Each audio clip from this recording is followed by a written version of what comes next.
Welcome everyone, I am very glad you clicked on this video. I hope that you enjoyed that showcase, and this is my Intelligence and Faith hybrid that I've been working on. It's a Ghost Flame Necromancer build, and I haven't seen anyone use any weapon with an Intelligence and Faith scaling outside of Sword of Night and... Just to let you know where you're getting into, I'll be talking about the weapons that I'm using, the spells I'm using, where to get them, how to use the build, and how it functions in PvP and PvE. And as always, if you liked the build or liked what you saw, subscribing and liking is greatly appreciated. Let's check out the build. To start things off and look at our stats, I am level 120, which is the standard dueling level meta for the game. What this means is that this is where most people stop at to do duels, but hey, this is your character, this is your build, so you can go higher if you want to. To let you guys know the shortcomings of the build, because there are a couple of glaring ones, we have the lack of endurance and the lack of strength and dexterity to use different weapons. This is because we have to invest 42 in intelligence and 30 in faith so we can use explosive Ghost Flame while also keeping a good amount of health and mana. What's nice about the build though is because it's so flexible, you can either lower your mind if you want to lower some of your FP but give you some more health, or you can adjust your intelligence or faith respectively and put those stat points elsewhere. For the weapons of choice, I'm using the Grave Scythe with Flame Art, and I have Black Flame Tornado on it, and I also have 17 strength so I can use this weapon one-handed. What's cool about the build as well is that the Ashes of War are very customizable.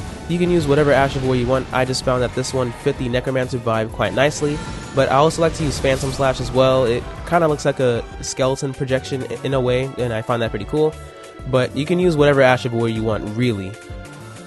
I'm also using the Prince of Death's Staff. You can find this in the Deep Root Depths on this location on the map right here. It scales with intelligence and faith, and I believe it has the highest scaling out of all staffs in the game when you have intelligence and faith at 80. Not that we do, I just thought I'd throw that in there. The staff will be boosting all of our death sorceries, which is the main spells that we'll be using in the moveset. I also have the Finger Seal, but that's just to use Law of Regression. It's mainly for PvP. If you don't really need it, then you don't have to get one. For the main armor of the build, I'm using the Knight Cavalry Head, the Alberch Robes and Gauntlets, and the Knight Cavalry Greaves. Me personally, I just like how the Knight Cavalry set looks. It kind of matches the Necromancer vibe I was going for. I hate wearing the skeleton mask personally. I don't know why it has hair on a skull. That's just me though. I decided to use the Alberch Robes and Gauntlets because I wanted to use the Briars of Sin spells, and because there's only like 7 people who've ever used these spells before, I wanted to fit them on this build, and I feel like they fit pretty well. Because it costs faith to use and scales with faith even though it needs a staff to be casted. For the talismans, I'm running the Crimson Amber Medallion +2, Radagon Icon, Graven Mask Talisman, and the Erdtree Favor +2. The Radagon Icon will be making our spells come out faster, and our Graven Mask Talisman will make our spells do more damage. So I mainly try to incorporate any Necromancer / skull looking spells and things that scaled with intelligence and faith. With that being said, I'm using Rykard's Rancor. You can get this off of his Remembrance. The Ancient Death Rancor, which you can find in Liurnia of the Lakes at night. It's going to be near Academy Gate Town, and there's going to be a Deathrite bird there you're going to have to kill to get it. Explosive Ghost Flame, which you can only access after you get the secret Halig Tree Medallion. It'll be here on the map. Briars of Punishment, which you can find on the map here and Mountaintops of the Giants. The spell will be before the long stone bridge with the giant golem archer on the left, so you can use that as a point of reference. Briars of Sin, which you can find pretty early in the game. You get it off of an enemy. It's near the Artist's Shack Grace, located here on the map. And finally, Law of Regression. It's not needed, but I have it for PvP, just to take people's buffs off. You gain access to this with the Golden Order Principa, which will be above the room where you fight the projection of Godfrey.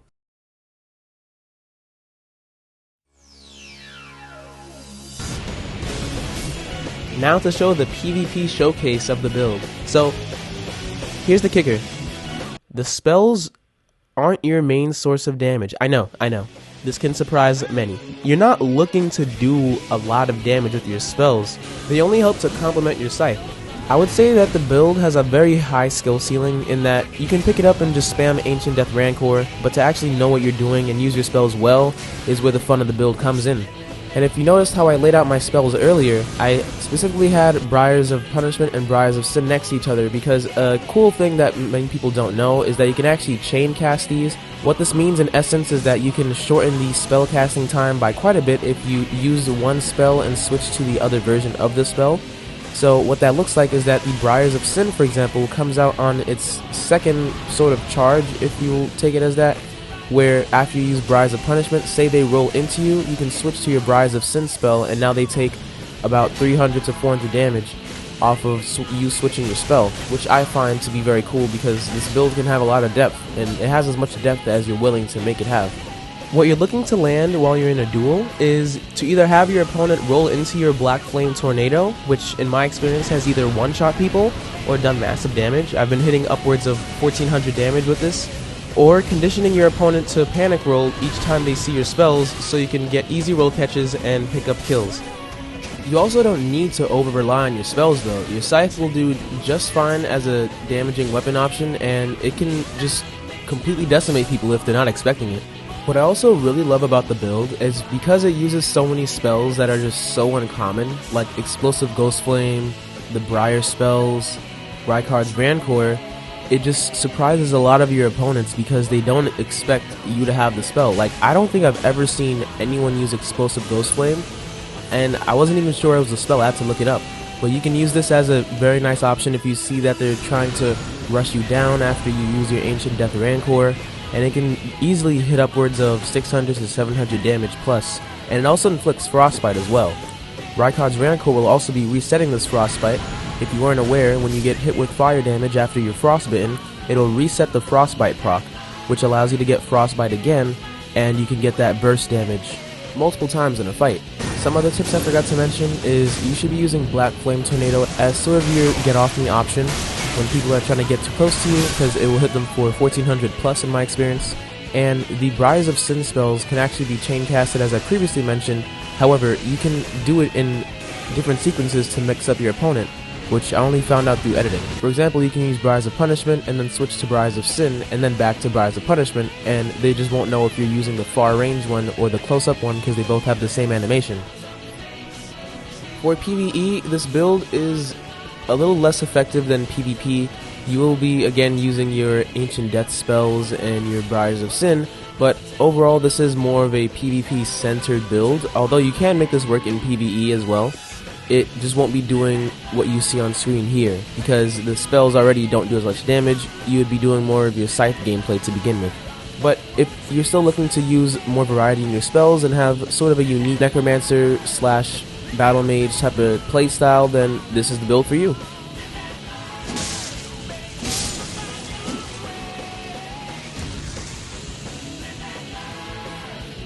I really hope you guys enjoyed the showcase. I wanted to show off this new build that I've been working on. I just want to expand and hopefully show you guys new build options you can do in Elden Ring that kind of stray off the path from meta. If you enjoyed or liked what you saw, subscribing and liking is always very greatly appreciated. I'm also currently in my last 5 days of high school, which is kind of crazy to me. So I'll be making a lot more videos over the summer. So if you want to see that, you can subscribe as well. I will see you guys in the next video. It's been real. Take care. Peace. Be good. Love and light.